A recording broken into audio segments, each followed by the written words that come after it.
we go ahead and get started? My name is Kathy Andrews. I'm a senior librarian with the Salinas Public Library, and I'm very happy to have you with me tonight for Deciphering Old Writing. It's something that I really love doing, and I'm glad to have the chance to sort of share some info, share some insights, share some things I've found. And I hope it's useful to you too. I'd like to ask you, if you have questions as we go, please go ahead and type them into chat. Kristen Macy is helping me out tonight. She'll be keeping an eye on chat. There also will be some links that we'll be posting in chat. Some of them might be to sources that we talk about. Others might be to some of our upcoming programs. So take a look at chat every so often. We will probably take most of the questions at the end. Kristen is also going to keep her eye out if something comes up that needs some immediate clarification, especially if multiple people are asking, then we'll stop for a few questions as we go. But I have so much ground to cover with you tonight that we're just going to go straight ahead. All right, I really think about tonight as being a chance to build some skills, find out skills you might need to build to help make the primary sources that we end up using in our genealogy research useful for you. You know, if you are looking at a document and you can't tell what it says, and you don't know whether it, you know, whether it's a will, whether it's a marriage agreement, whether it's just someone's reminiscence, it can be really hard to get all the information you need if you're having trouble because of the old styles of writing. And writing has changed a lot over the last several hundred years, so it can make a really big difference. So tonight, one of the things that we're covering, we're focused on the English language. I will talk about some resources that we have that you can find if you have relatives whose records are in other languages. There's some great resources out there for some of the most common languages, you know, German, Spanish, etc. But we're focusing on the English language, and we're mainly focusing on American documents. The time period we're focusing on is really this kind of from the founding of the nation, from the Revolution up to about 1940. And we will hit a little bit on some stuff from the 17th and early 18th century. One thing we are going to talk about is the impact of some of the pieces that make writing happen, historical writing tools, materials, and techniques, because that can help you understand what's going on when you're looking at a document. Now, one thing I'm going to do to start, if you could take a look at your screen, and I am going to have this up, and I am going to set a stopwatch for 60 seconds. So hopefully you have a big enough screen that you can see this, but go ahead and give this a first read and see what you do understand, what you don't understand, what stands out to you about this document. We're going to do that for the first 60 seconds. We will be looking at this document later, so this is your first exposure to the document. Can you tell where this is from? Can you tell what is going on in this? What's being done? Who's it for? Who's mentioned?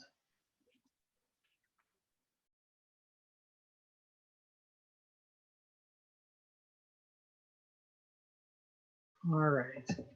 Very good. Thank you for that. You know, we are not going back as far as the Sumerians and cuneiform writing, but really that is some of the origin of writing. And it does inform, there are links in our alphabet all the way back to 6,000 years ago. Most people are pretty aware of hieroglyphics. Symbol-based language, sometimes the symbol stood for a whole word, sometimes it stood for a syllable or a part of a word, but very different than what we do in our day-to-day writing. Although if you think about what we do right now with emoticons and and texting or other kinds of things, there is a lot of symbolism in some of the work that we read right now. The first thing that really started to look like an alphabet linked to what we're doing today was in Phoenicia about 3,000 years ago. And that was the basis for the Greeks, for the Romans to create their alphabets, which, as you know, are vitally linked to the English alphabet over several thousand years. There are some other systems that are out there. The Chinese had writing going on 3,500 years ago, mostly pictograms, mostly for religious purposes. In Mexico, the Mayan civilization 2,500 years ago had a symbolic system. It was used especially for important events. So there are lots of different systems that were going on in the world. We are not going back as far as illuminated manuscripts. The Middle Ages are before our focus, but you can really see, even if you can't read quite what's going on here, you can recognize the rhythm of the words. You can recognize some of the letters. There are other letters that may look rather unique, and you might wonder if we have a modern version of them. All right, so one of the things we're going to talk about tonight, we're going to talk about hands. And when I say hands, I don't mean the two that you have. Hands are what we call the styles of writing. One of the older styles of writing predating the period we're looking at is what's called secretary hand. But you can see again, as you look at that alphabet, this is a practice alphabet that a young man did when he was learning secretary hand so he could go to work for someone who had enough money to employ him, either a business person or a part of the gentry or the royalty that needed a clerk, needed a scribe. Court hand is another one. You can see it's very angular. It's built on some vertical strokes primarily. There actually was a point in England where they outlawed court hand because it was so difficult to read, especially because most things were in Latin. And so they made some laws in, I think it was the 1700s, about using a common hand in order to be able, and common language to describe what was going on in order to understand. Now, round hand is one of the styles, one of the hands. This is an example page. You can see the number up at the top. It would have been something that was done, and round hand is the predecessor of the first hand that was used very much by Americans on a day-to-day basis. There is a more Americanized version of round hand, but when you look at this and think of what they call a copper plate, fine enough to be engraved on copper to be printed and produce a book. It was about this time period where the guidebooks to show you how to do each letter in the alphabet and all the flourishes began to be more commonly available. One of the first real shifts in American writing was when Pratt Spencer developed the Spencerian penmanship course. There were no typewriters. Any writing that happened, whether it was for legal purposes, for business purposes, for religious purposes, had to be done by a human being. And finding a way to do it faster was an important thing. This is also a point where there was an appreciation of some of the beauty. So there is still some of the flourishes. In fact, Spencer based a lot of his flourishes on ovals and tendrils found in nature. A follow-up to that was Palmer. Well, this is the, there also was, sort of a ladies version. Men had a version they used in commerce, since most of what went on in commerce was run by men. There was also a version for ladies who had the time to learn that was a more refined version. Now, the Palmer system is one that was developed that was meant to be quicker for business. You didn't have time for all the flourishes when you were running a business. And so the Palmer method was developed. Spencer was from about 1850, and its influence lasted into about the 1920s. Palmer just about overlaps with that. It was towards the end of the 1800s, and then went on into the Palmer organization. There's a website still today for them. It really lost influence sort of after between World War I and World War II, but it was the standard for a very long time. This is not the greatest copy of it, but this is a example that would have been the Palmer method was something you could go to a school to learn, or you could take their course, their correspondence course. And this is an example that someone would have used to create a letter, a business letter. So this is one of the examples that would have been in the book for them to practice, insert their own information, but practice the Palmer method. And there were schools all over this country of penmanship and writing masters who taught people penmanship so that they could get jobs. If you think about what was going on in the country in the late 1800s with the Industrial Revolution, lots and lots of people were leaving the farms and coming into the cities. The occupations were shifting from most people being farmers to many people being clerks, and everything had to be handwritten.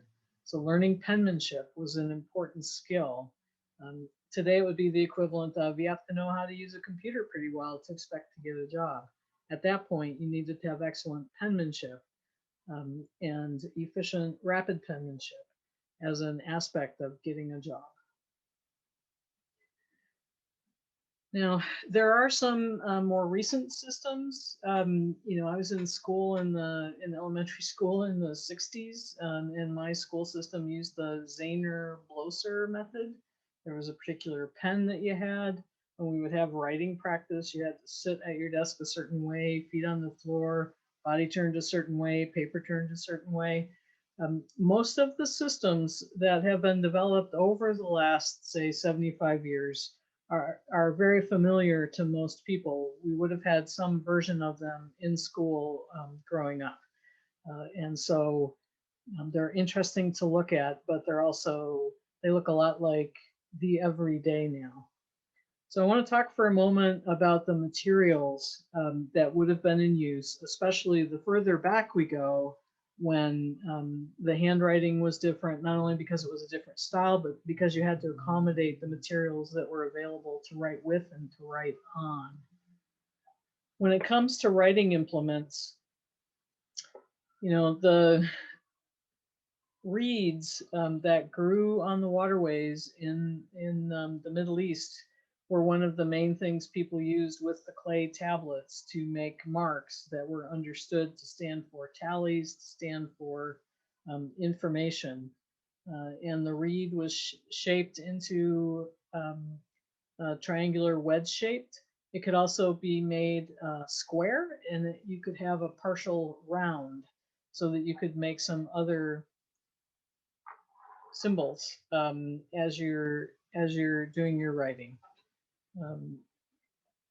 For many, what once ink was available, reed stylus were used, and the reed is hollow. It has a pith, but it's basically hollow.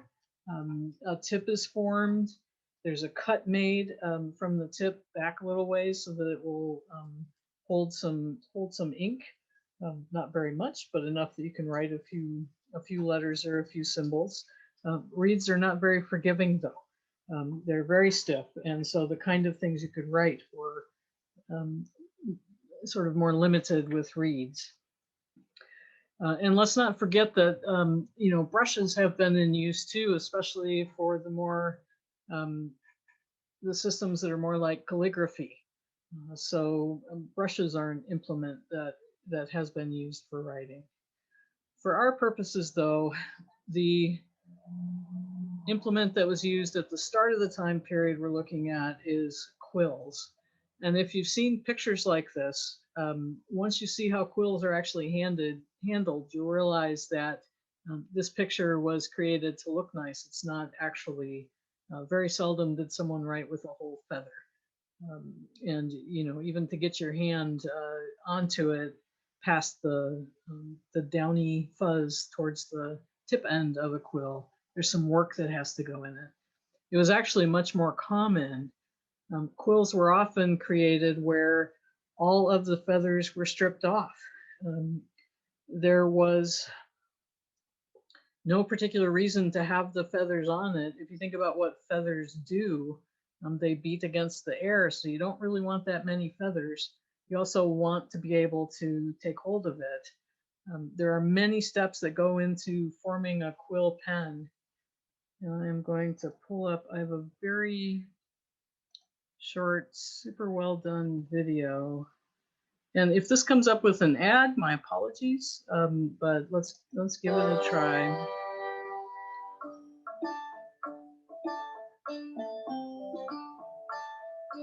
Hi, I'm Nikki Yeager. I'm a calligrapher, bookbinder, book historian, and I have a blog called Motoscript MD, and I write about writing manuals and calligraphy in the 16th to the 20th century.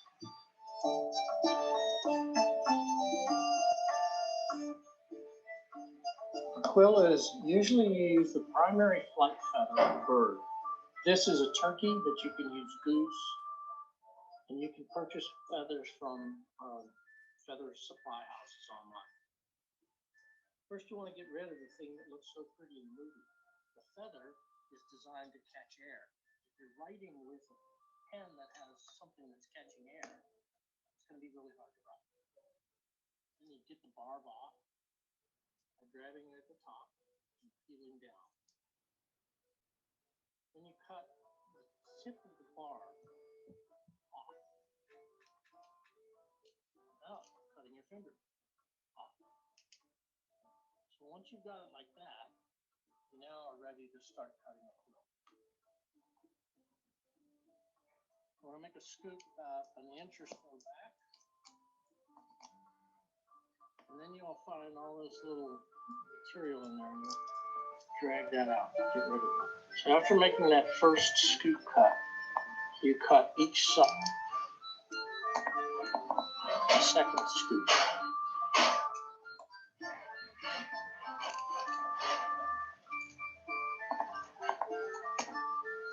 And these scoops are in stages. Half of the distance down, and then go from the half of the distance all the way to the bottom. This. A little more.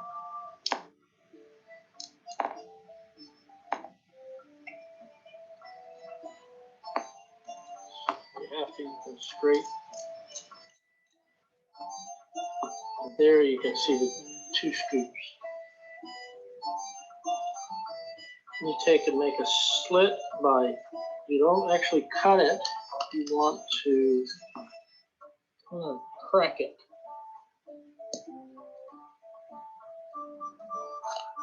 Then you want to shave this to get rid of the curl of the quill itself. You want it to be flat. And now we can start finishing it. We can make a cut here. Square it off.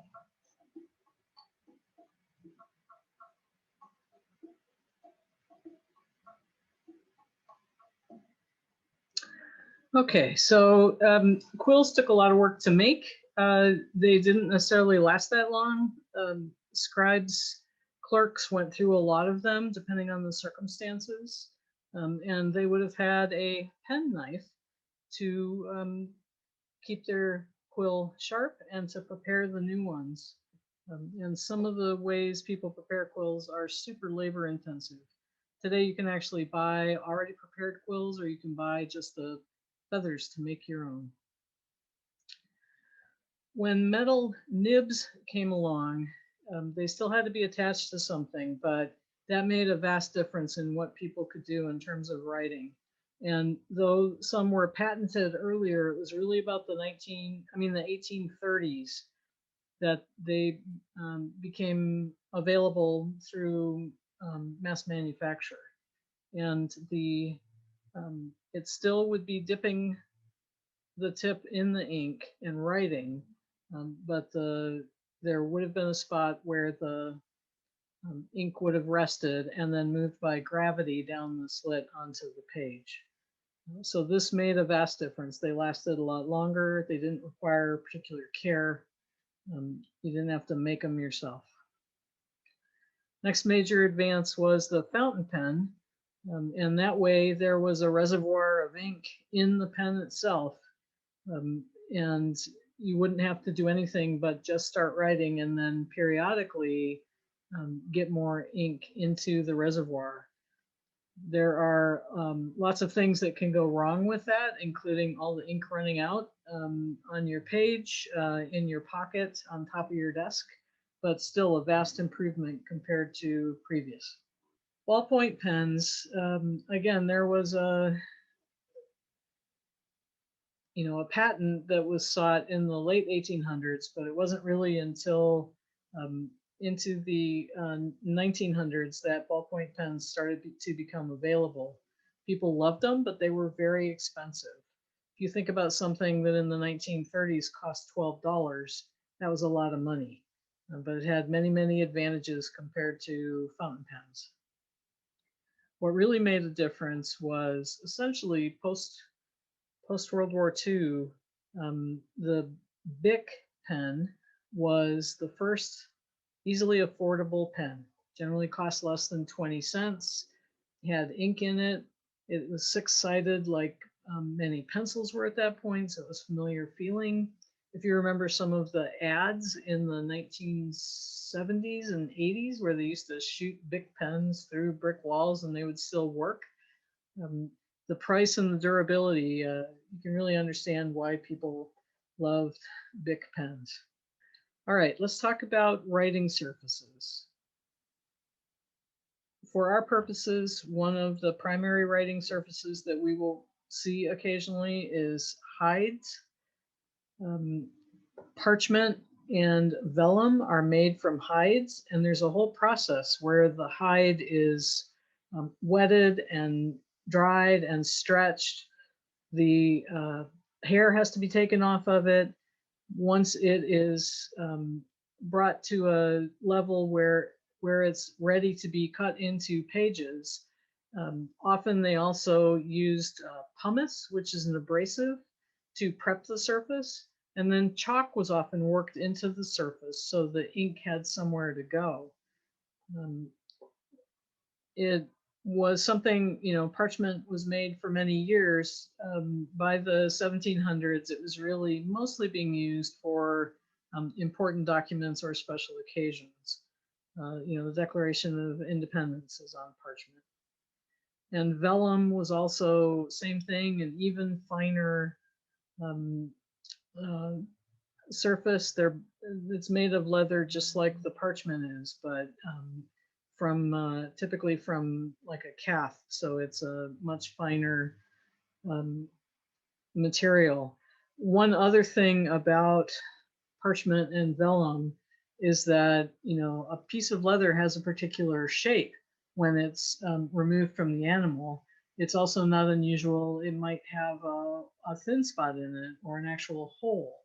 You might see if the animal had been scarred in some way on its hide, that might still show. So when you're looking at old parchment documents, and a lot of the old church records are on parchment, many times you can actually see, you can tell that that's a piece of leather, that it's an organic material that was being used. Textiles were also used to make writing material, broadly paper. Um, and old rags were used. That's why there was a rag and bone man in most towns who would collect the rags, sell them to the paper makers. The rags would be sorted and cleaned and cut into very small pieces, made into essentially a pulp. There were chemicals that were used in the process to help. Um, and then they would be um, brought up on a screen, and the water evaporating would leave the linen or rag paper. And we still, when we talk about paper today, linen paper or laid paper are often used for invitations, fine documents.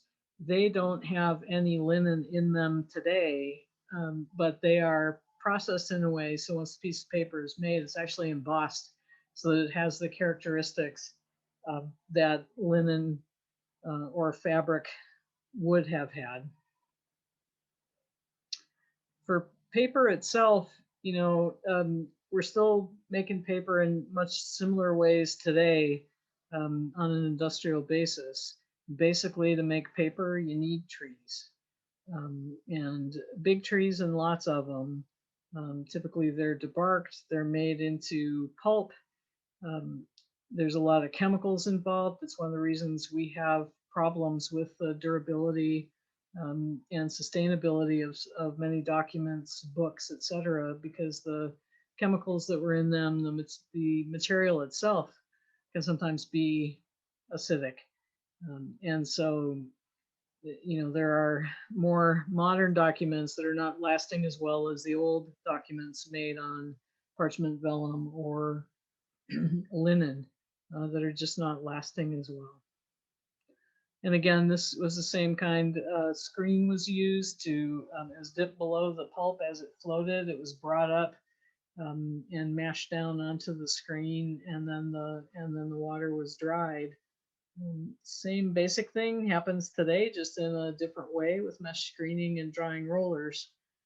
So it's a much bigger industrialized process, but it's the same process that's been used since wood fiber was chosen for writing materials. When it comes to ink, the one ink I'm going to talk about tonight is a very common one, made from oak galls. And oak galls are what happens when a wasp lays an egg. Typically, the egg is laid on an oak leaf, occasionally on a twig, but mostly on oak leaves. If you've ever looked at oak galls that are ready to be made into ink, it's after they've dried. And sometimes people are confused where they might come from on the oak tree, but it's basically the leaves.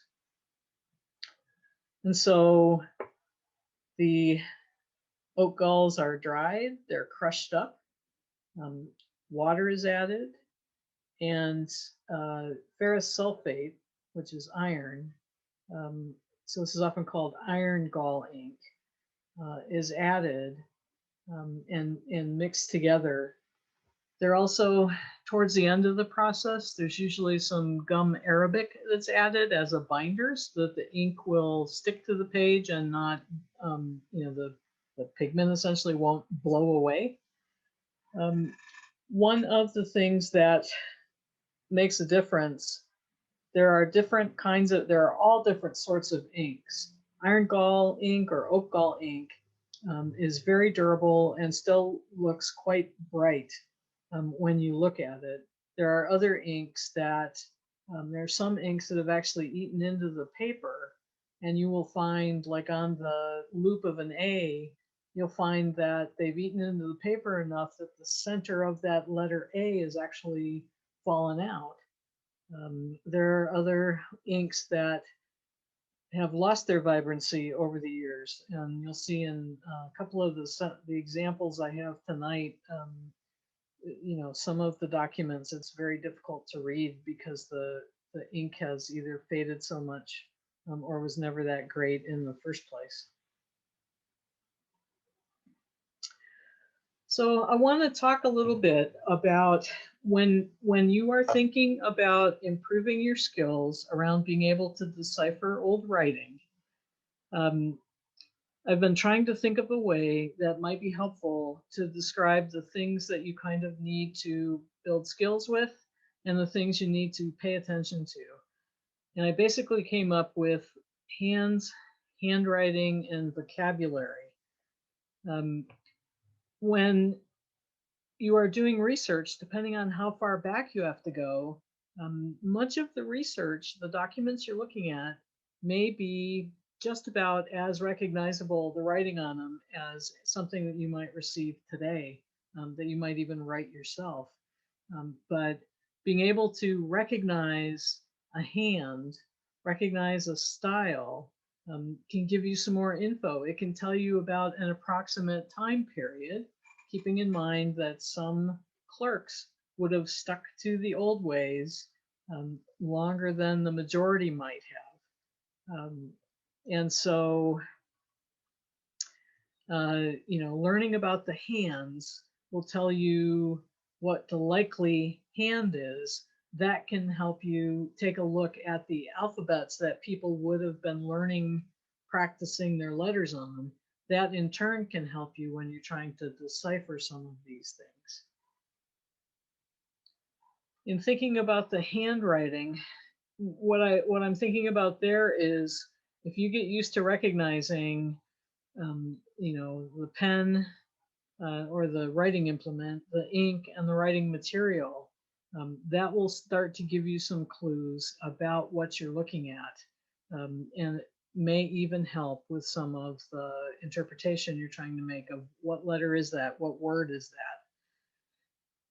It's also a matter of good versus bad handwriting. A lot of the documents that you're looking at that were part of the public record keeping, whether it was at through the government, something medical, like a death certificate, something legal, like a will or a deed to land. Those clerks were paid a lot of money to have good hand.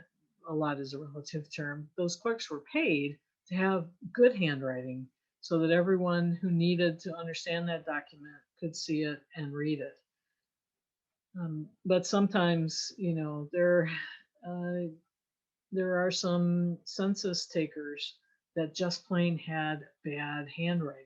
Makes it really difficult. You have to look at a lot of examples, go through a lot of pages to figure out what their handwriting, what their A's looked like, what their D's looked like, whatever pertinent letters are in your ancestors' first name, last name, to try to see through the bad handwriting. And there are some folks that just look like they had a tremble of some sort. They might have been older. They might have had some physical thing going on, because there's some very trembly writing out there. And sometimes that makes a difference. But the more you look at examples, the better you will be. For example, it's good practice in genealogy when you are looking at any kind of document, like especially, we rely on the census all the time. When you're looking up your relative in the census, it's considered kind of good practice. Many people use a 10 up, 10 down. They will look at 10 families before where their family shows up. They'll look at 10 families after. I usually try to look at 2 pages. And I'm taking a look at the names of people. I'm taking a look at things like the occupation, somewhere where the person would have been writing. And it's really good practice to get used to seeing some of the slightly odd things that were more common in writing styles. And then the third piece that you want to think about when you're trying to improve your skill in reading old writing is, what kind of a document is it? Each profession had its own jargon. And so there are particular sentences. The will that I showed you starts with "In the name of God, amen." At the time period, that was standard. Almost everybody's will started with the same thing. Some of the phrases that are in it about the body being weak and sick, but the mind fine, um, are the same. When you look at a death certificate, I think I'm probably going to do a class on sort of medical death related things this coming winter, and being able to look and see what was it that that person died from. What is it that's the primary cause, the secondary cause? Um, the more you know about the jargon, about the names that were used, there are medical conditions that we still have today that were described with different words even 50, 75, 100 years ago. There are other conditions that are not common at all now, so you might have never seen the words used. But the more you learn about where to find out about that, the more you get used to seeing that, um, the better off you will be. And there's also, I was thinking about the fact that there are some of the documents that we use are on forms, and the clerk is basically filling in the blanks. Marriage licenses are a great example. Death certificates are another. The census is sort of the ultimate example. But even documents that are not on forms may still be predictable. That will that I showed you,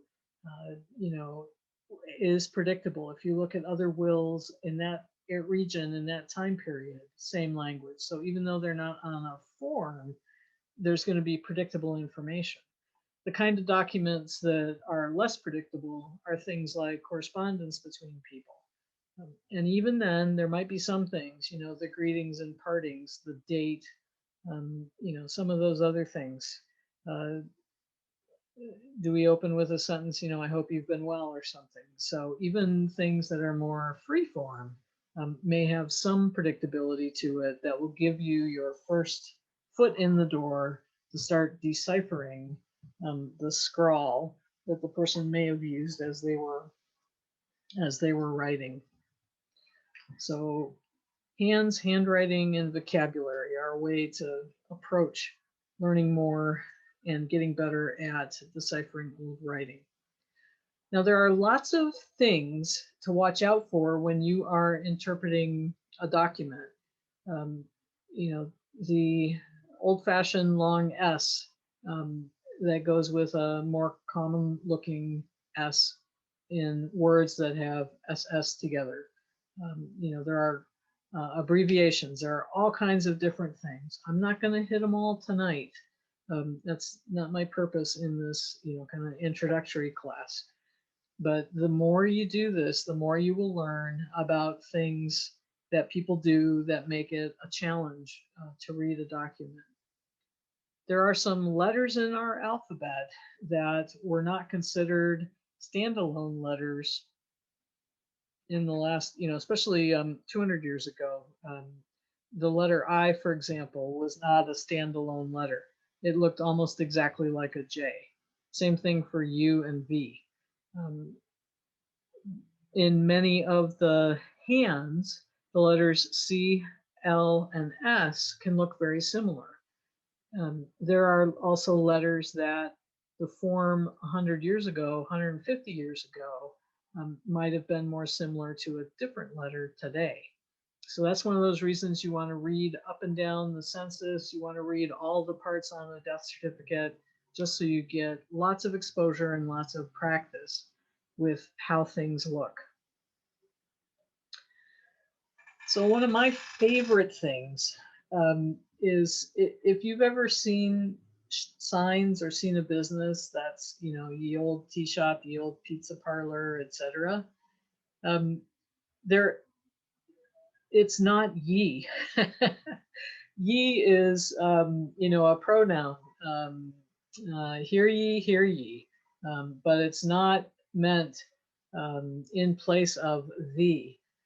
And what happened was there is an old alphabet letter that has fallen out of use, it came from runes, and you can see in this example how it basically progressed until it was a great deal like the letter Y. And so it got used all the time in settings, especially the and that, where they would use thorn and a superscript E, so an E above the line of all the rest. So really, when you see the word ye on any kind of shop or packaging now, it's a misinterpretation of what was going on. And so again, the Y with the superscript E is the Y with the superscript T is that. It would be easy to say, when you first look at it, to say ye. When I look at that Y with a T, I have to stop myself making it into a yet, but it's not. And if you know that, especially the further back you go, that will make a big difference in being able to make your way, especially the first time through when you're reading a document. Abbreviations. There are all kinds of abbreviations. I found this great list of common names in America in the 1700s, 1800s, and there are many more names on the list, but a lot of long names got abbreviated because the faster a clerk could write, and if everybody knew that ROBT was Robert, then that was just a handy abbreviation. SAML for Samuel, right?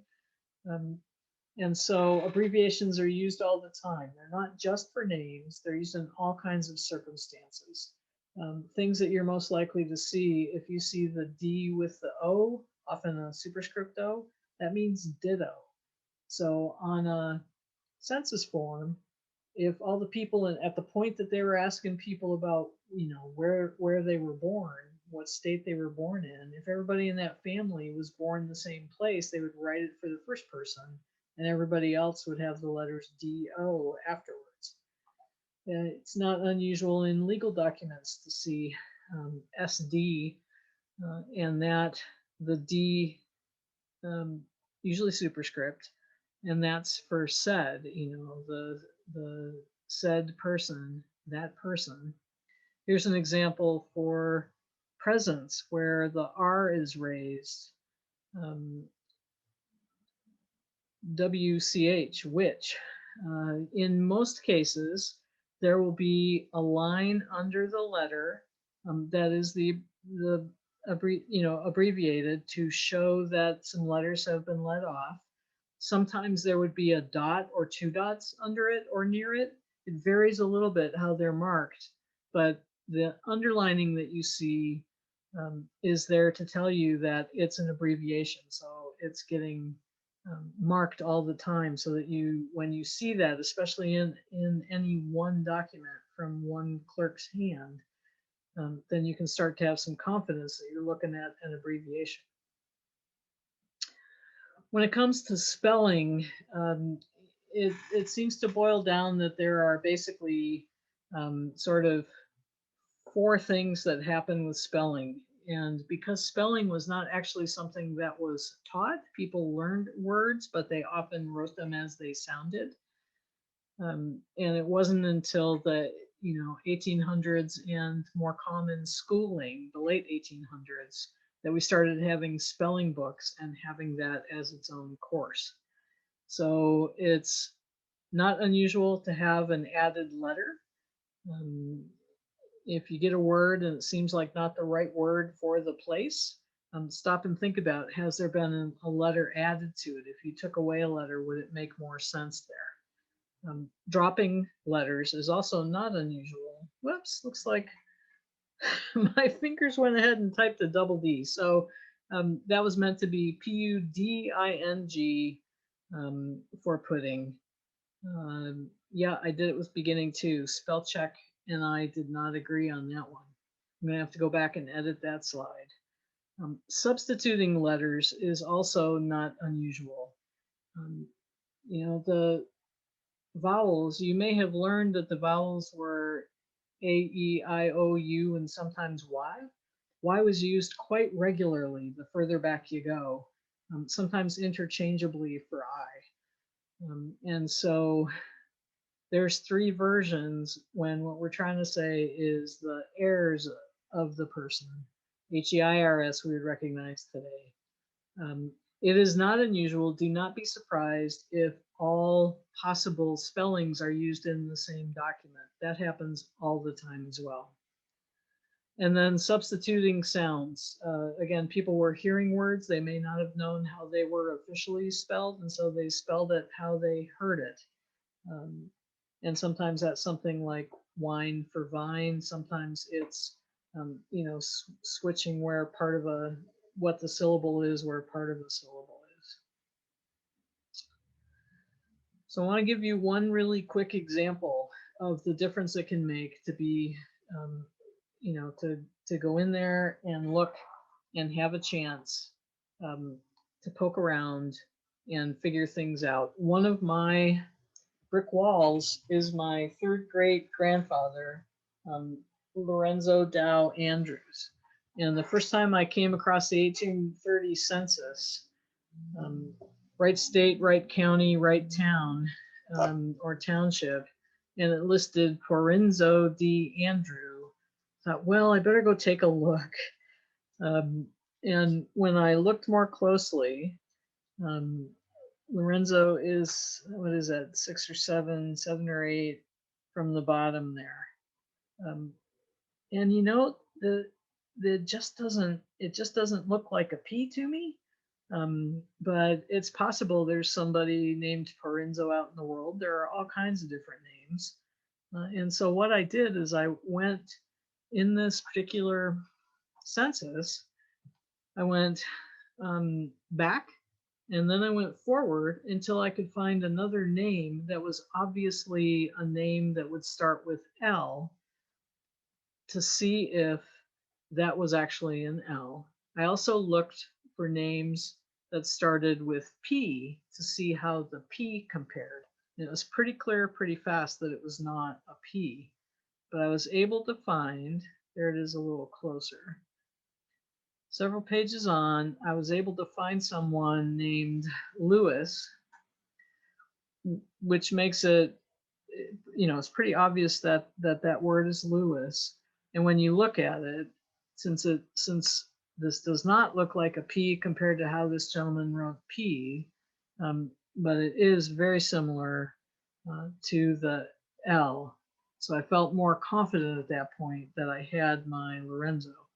That's the kind of thing that you can be doing all the time. And keep in mind that the transcribing that's going on, some is being done by human beings, some is being done by software programs. And even with the human beings, they're trying to process a whole lot of things. And so, they are making their best guess. If you didn't know that that was Lorenzo, Parinzo is not a bad guess. Even Paringo, that Z is definitely a Z of the time period. But you could begin to think that it was also a G if you looked at it long enough. I want to talk for a moment about transcribing documents, because many times the documents that you are reading, you just need to figure out if that's the person. You don't necessarily need to write up the information. You just need to be sure enough that this is the person you're talking about. But, if you think about that will that I showed you at the start, it goes on for another full page after the segment that I showed you.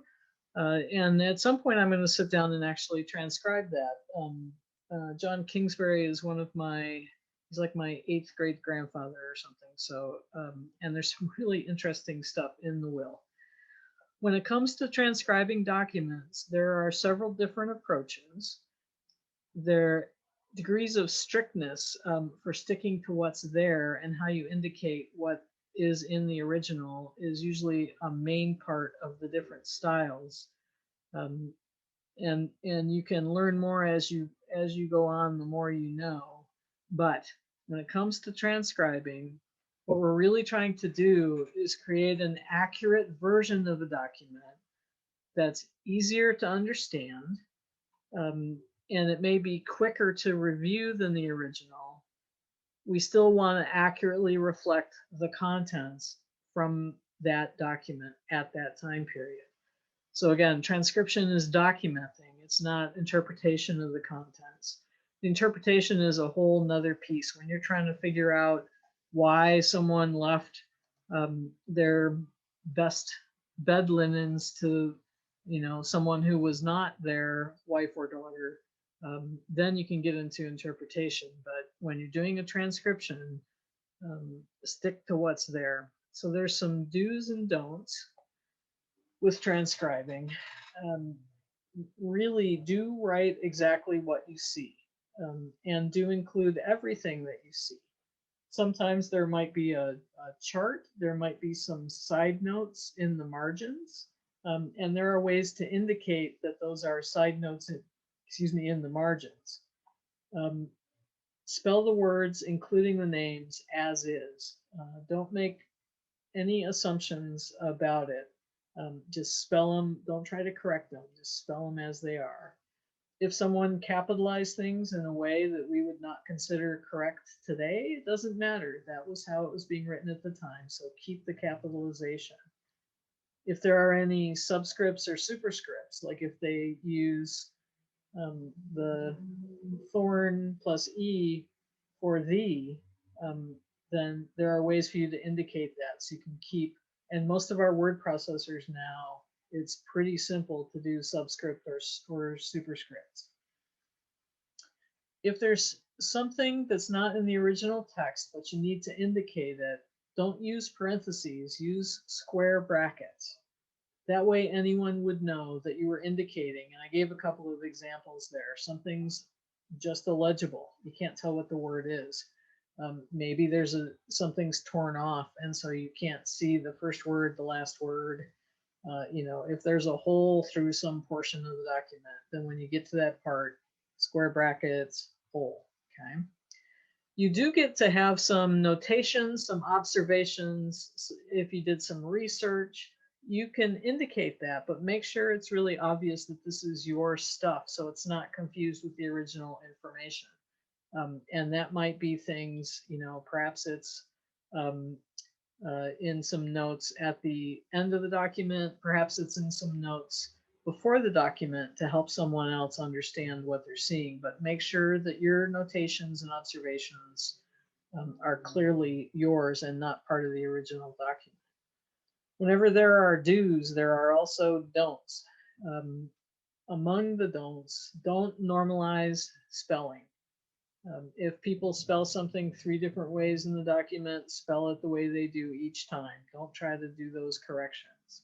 If there's an abbreviation, in general, don't expand it. Sometimes people will expand it, but the expansion will be enclosed in square brackets. Okay. Don't correct the grammar. People had all different approaches to grammar a couple hundred years ago. So your correcting it is not going to keep it in the style of the original.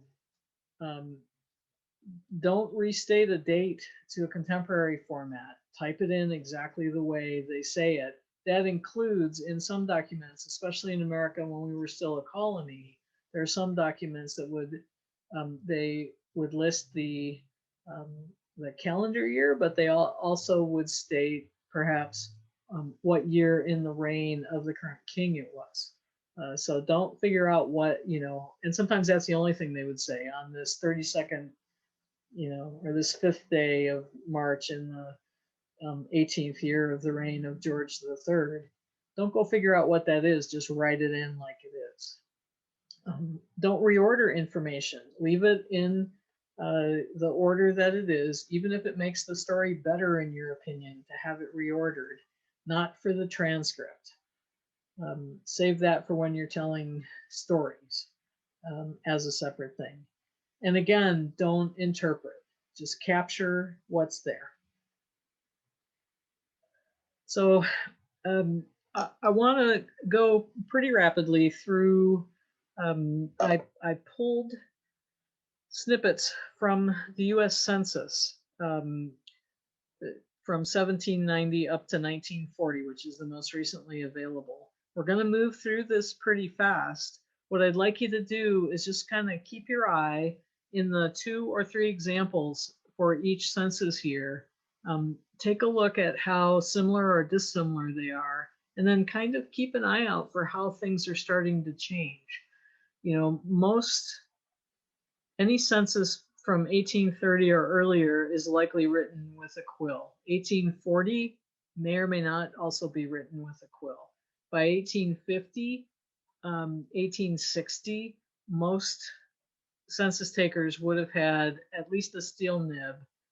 It's a little early for a fountain pen in many cases, but you'll start to see some changes that are not only, you know, in the years when quills were used, letters had wider and narrower spots. By the time we get up to today, everything's the same width. So just sort of keep an eye out as we run through it.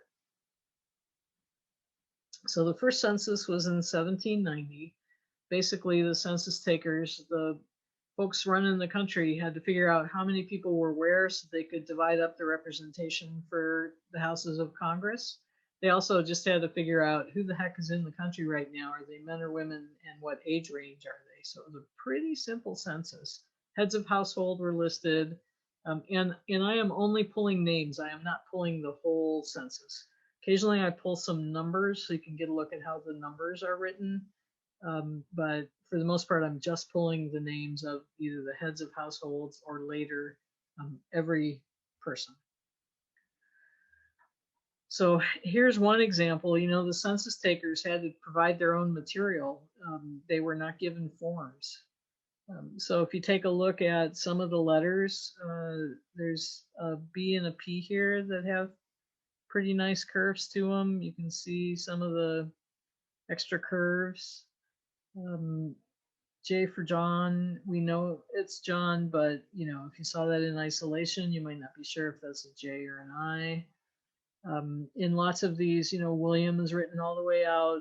Frederick, that's another one that's commonly, William and Frederick are both commonly abbreviated, but not in this case. Here's another one, skinnier paper, narrower columns.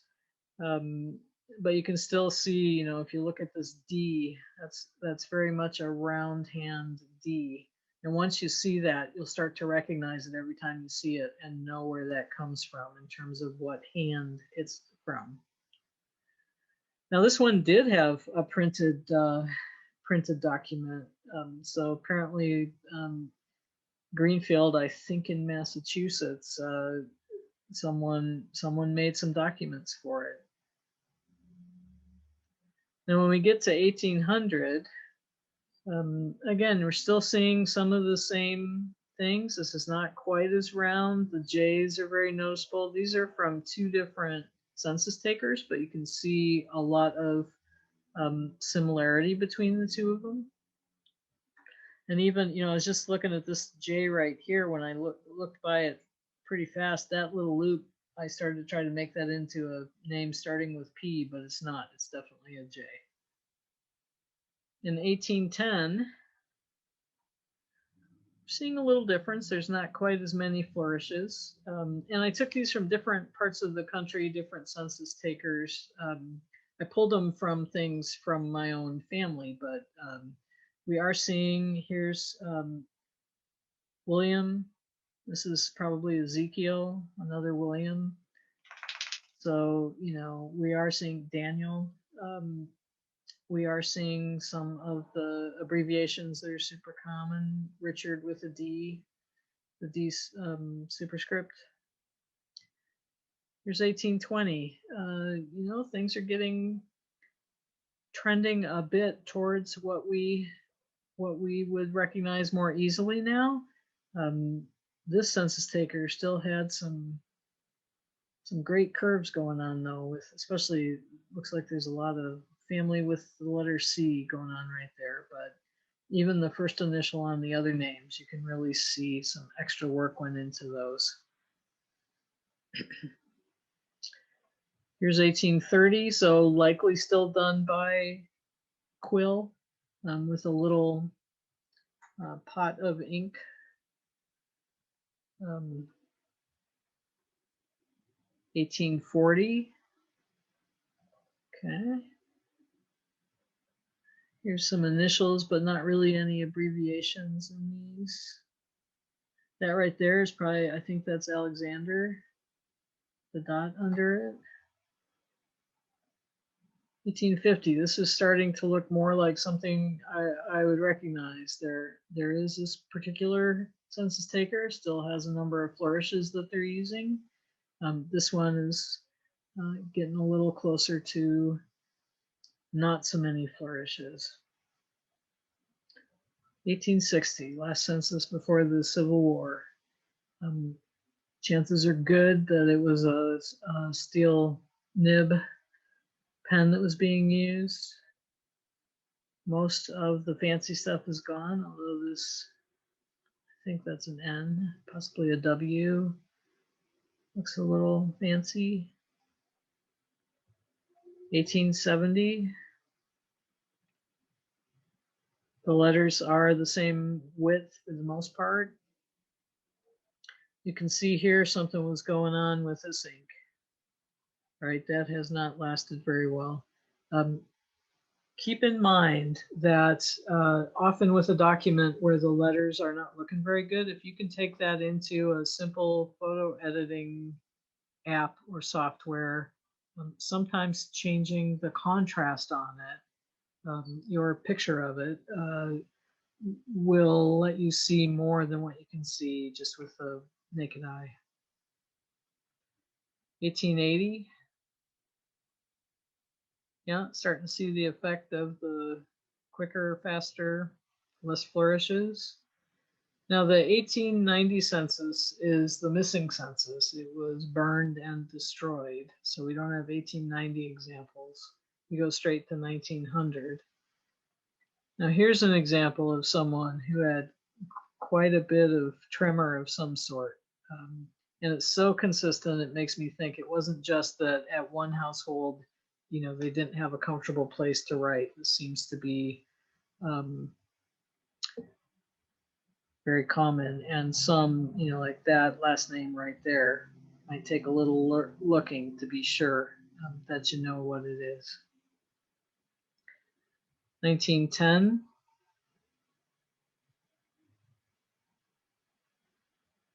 1920. So definitely they're being written with metal nibbed pens, probably fountain pens of some sort at that point.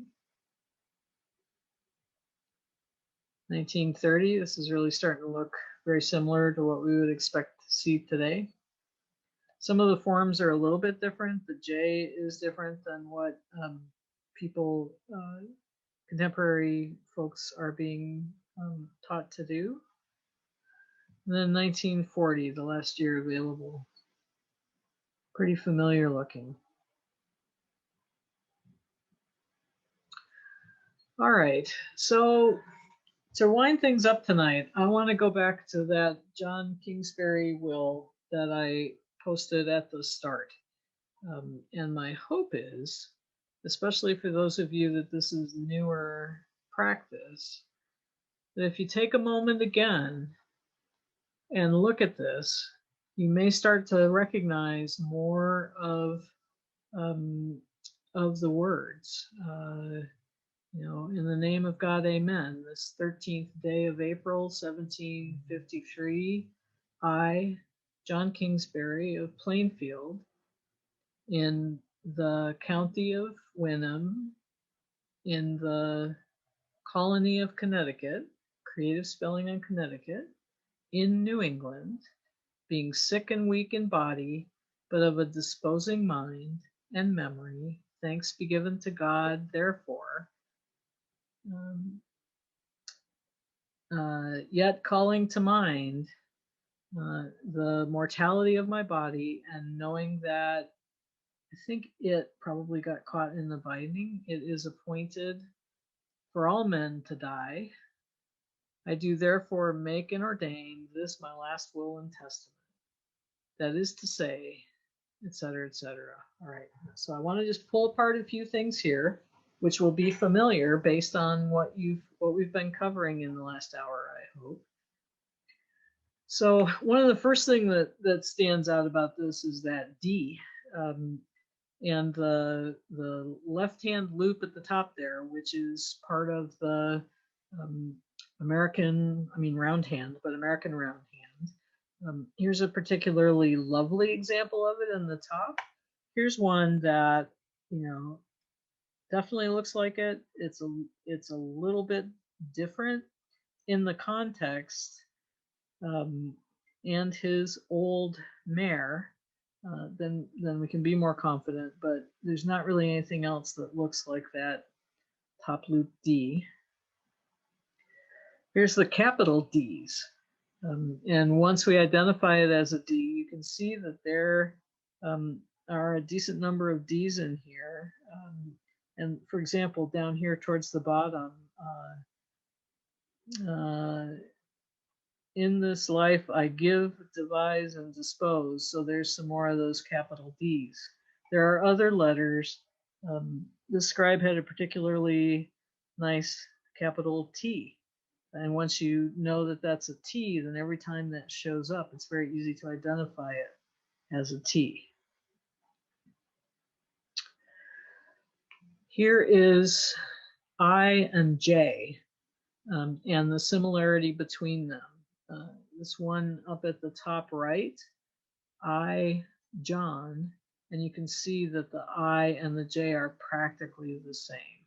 There are some other, the word in, the small J, the small I is a lot like what we would expect J. I give, that I is different than what we would expect today in an I. Here's the thorn, the might be interpreted as ye, but nobody was saying ye. They knew when they saw that thorn that was not a Y, that was a TH sound. And then the E up above, anytime you see that, you know it's the or the.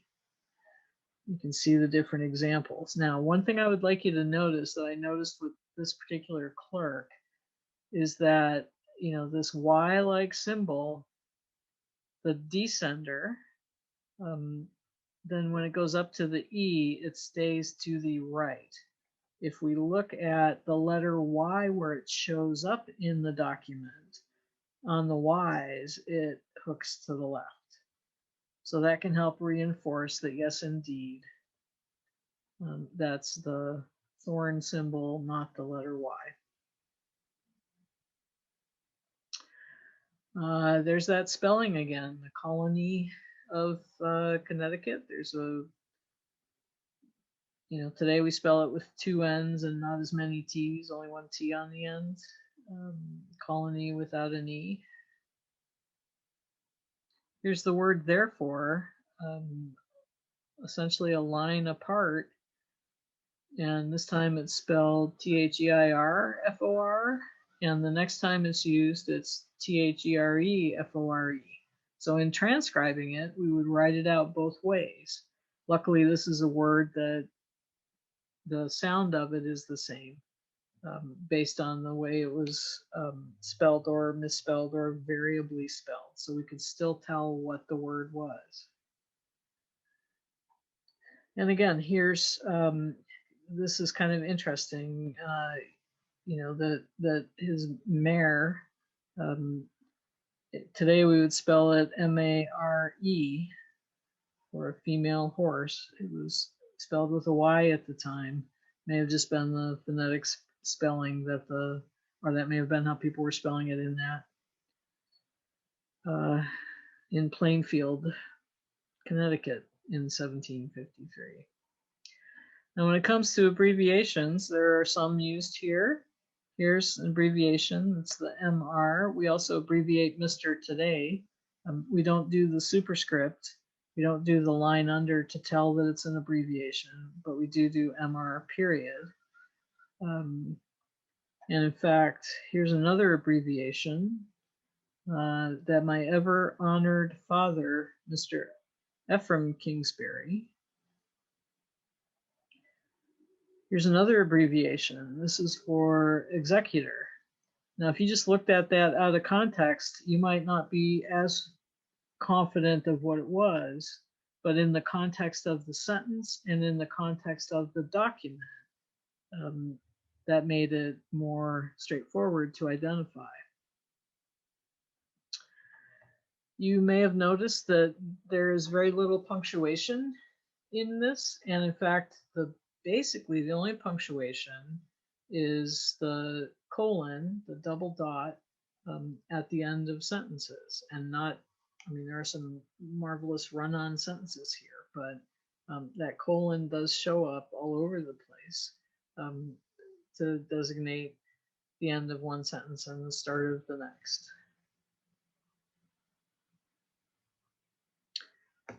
All right. There are a couple things I want to tell you about before we get to the question and answer period. One is I want to make sure that you know that the Salinas Public Library has a genealogy work group. The work group meets once a month for an hour. We are continuing to meet virtually, though at some point we will probably do a hybrid of in-person and virtual.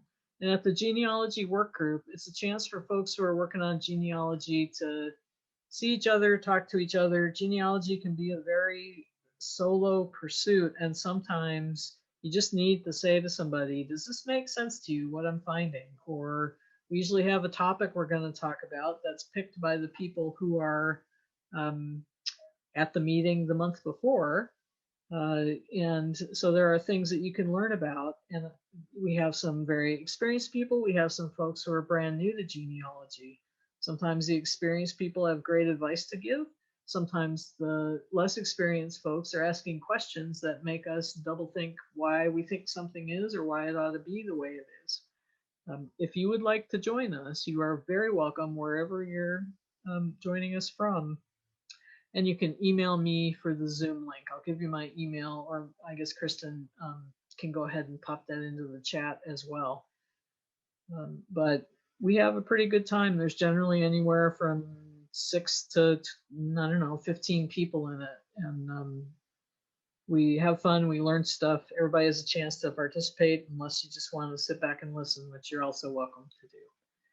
Now, the way to contact me, my name is Kathy Andrews. My email address is right there. And then my phone number is also there. If you would like to call me about something, I'm happy to talk to you. We can make an appointment to chat about whatever question you have or input you'd like. If you would like to be on the Salinas Public Library weekly e-newsletter list to find out about not only more genealogy things, but we actually do some pretty cool other programming as well. That could be a reason to shoot me an email, and I would be happy to get you added to the weekly e-newsletter list. We also have, we know the topics for the fall classes. In October, the Getting Started class will happen, and all of the classes are at 5:30 to 7 p.m. In October, it's October 7th for Getting Started, Wednesday, November 3rd for Using the Census, and Tuesday, December 7th, a brand new class, Reading Maps. If I tell you I have a background in forestry and depended on maps, and so I love reading maps. Maps can help you a lot in taking a look at where your ancestors lived, why they went the direction they went to migrate from one area to another, etc. All right, time for Q&A. I'm gonna stop the share, and I'm guessing, Kristen, there are probably some questions on the list. I have one for sure. Kathy Arnold is asking, did people try to standardize their handwriting, i.e. follow the handwriting rules, more than we do today? For example, today I know I like to have my own style and do not follow the rules. Would the culture of France, Germany, etc. have used the same hands? So I guess there's two questions there. So, you know, I think it really depended on the literacy level and the occupation as to whether people tried to make their hands conform or not. If folks were working as clerks, they needed to be able to write in a certain style with, within the parameters of that style. If you were a farmer keeping your own records, you might have had your own style. It wouldn't have mattered as much. And then the second half, or the second piece, was about the scripts in different countries. Yeah, would the cultures of France, Germany, etc., have used the same hands? Germany especially had some hands that were very different than those once we got out of the Middle Ages and into the last couple hundred years. France, there are many similarities, and some of the hands were very European hands. So for one, ruling king, etc., to communicate, or a parliament to communicate with other governments, they would have been enough in range that they could understand each other. Okay, we have another question. Miss Darlene is asking, is there going to be a book that will accompany the genealogy work group to further our knowledge about researching a specific ancestral line? Example, English or Irish, excuse me. The Salinas Public Library has a genealogy collection. So you are welcome to take a look. And most of the books are physical books. We do have some genealogy books on our e-resources. But I know Irish is one that we have several different books on, information and ideas on how to trace your Irish ancestors. And most of the collection is a physical collection, but there are some pieces that are available digitally. All That's right. all the questions that I had. Okay. I know I covered a lot of stuff really fast, and I didn't even cover everything. We would have to have like 3 classes to sort of cover everything in the most basic way. But I really appreciate everyone being here. I hope you'll consider attending either the work group or some of the other classes coming up in the fall. And again, one more time, you're welcome to reach out if there's a way I can be helpful, or if you would like to get hooked up with other resources through Salinas Public Library. Shelley McFadden, if you're still here, if you wanted to say anything about the Monterey County Genealogical Society, please, you're welcome to unmute if you'd like. Okay, our next meeting is on Monterey County Genealogy Society is on September 2nd at 7 p.m. If anyone is interested, you can go to our website and I'll put it on your chat. It's mocogenso.org and it's open to the public. So, or Kathy can send you the link. It's going to be about Jewish marriage license. So you can understand they're very different than American marriage license. And so you can understand and figure out who's who marriage record. So we have an expert on Jewish genealogy that's coming. His name is Stephen Morris, and he has the onestep.com website, which is very helpful for anybody in genealogy. He works with the National Archives in helping getting the 1950 census out that's coming out. So I hope you'll join us. Very good. Thank you, Shelley. All right, that looks like it's it. Folks, I thank you very much for joining us, and I look forward to hearing from some of you and seeing some of you again. Thanks a lot.